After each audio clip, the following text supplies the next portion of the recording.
নাজিৰা সমষ্টিৰ চাহ বাগিচাই লোকসভা নিৰ্বাচনৰ প্ৰচাৰ অভিযান ভাৰতীয় জাতীয় কংগ্ৰেছৰ যোৰহাট লোকসভা সমষ্টিৰ প্ৰাৰ্থী গৌৰৱ গগৈ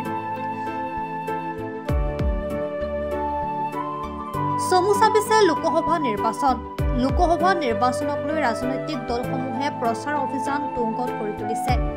আজি যোৰহাট লোকসভা সমষ্টিৰ অন্তৰ্গত নাজিৰা বিধানসভা সমষ্টিত দ্বিতীয়বাৰৰ বাবে নিৰ্বাচনী প্ৰচাৰ অভিযান চলাবলৈ আহিল ভাৰতীয় জাতীয় কংগ্ৰেছৰ যোৰহাট লোকসভা সমষ্টিৰ প্ৰাৰ্থী গৌৰৱ গগৈ। আজি নাজিৰা বিধানসভা সমষ্টিৰ চাহ বাগিচাই প্ৰচাৰ অভিযান চলাই ভাৰতীয় জাতীয় কংগ্ৰেছৰ যোৰহাট লোকসভা সমষ্টিৰ প্ৰাৰ্থী গৌৰৱ গগৈ চাহ বাগিচাৰ চাহ শ্ৰমিকসকলৰ সৈতে বিভিন্ন সমস্যা সন্দৰ্ভত আলোচনা কৰে ভাৰতীয় জাতীয় কংগ্ৰেছৰ যোৰহাট লোকসভা সমষ্টিৰ প্ৰাৰ্থী গৌৰৱ গগৈয়ে।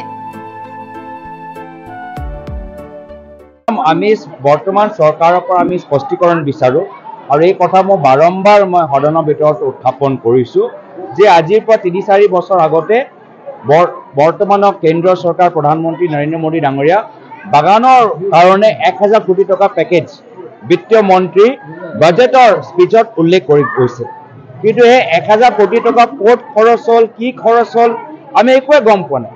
আটাইতকৈ বেছি বাগানটো অসমৰ ভিতৰতে আছে।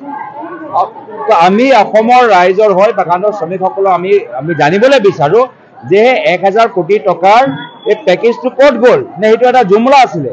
মই বাৰম্বাৰ এই কথাখিনি উল্লেখ কৰিছোঁ, আজিলৈকে মই স্পষ্টীকৰণ পোৱা নাই। প্ৰত্যেকবাৰ মই আমাৰ বাগানৰ ৰাইজে জানিবলৈ বিচাৰে, এইখিনি কথা আজি আমি মানুহৰ মাজত আমি উল্লেখ কৰিছোঁ। নিৰ্বাচনৰ পূৰ্বে এতিয়া যিদৰে চাহ বাগিচা অঞ্চললৈ গৌৰৱ আহিছে, নিৰ্বাচনত জয়ী হোৱাৰ পিছতো চাহ বাগিচা অঞ্চললৈ গৌৰৱ গগৈ পুনৰ অহাৰ প্ৰতিশ্ৰুতি দিয়ে চাহ বাগিচাৰ চাহ শ্ৰমিকক। এই নিৰ্বাচনী প্ৰচাৰ অভিযানত গৌৰৱ গগৈক সংগ দিয়ে বিৰোধী দলৰ দলপতি দেৱব্ৰত শইকীয়া, প্ৰাক্তন কেন্দ্ৰীয় মন্ত্ৰী পৱন সিং খাটোৱাৰে।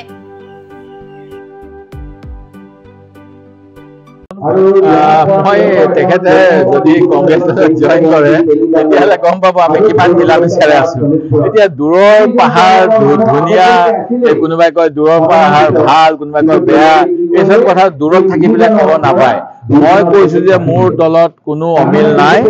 আমি গৌৰৱ গগৈ জিকাবলৈ আমি বিধায়ক বা পৰাজিত প্ৰাৰ্থী দলৰ তৃণমূল পৰ্যায়ৰ কৰ্মী আমি সকলোৱে চেষ্টা হাতত লৈ আছো আৰু মিত্ৰজোঁট আমাৰ CPI দল, ৰাইজৰ দল, জাতীয় পৰিষদ আৰু অন্যান্য সকলোৱে চেষ্টা হাতত লৈ আছে বুলি মোৰ দৃঢ় বিশ্বাস। কিন্তু তেখেতৰ যোৱাকালি আপোনালোকৰ মুখেৰে গম পাইছো যে তেখেতে কৈছে কংগ্ৰেছৰ মাজত মিল নাই। এই কথাটো তেখেতে কি কাৰণে ক'লে মই নাজানো, মই এই কথাটো খণ্ডন কৰিছো।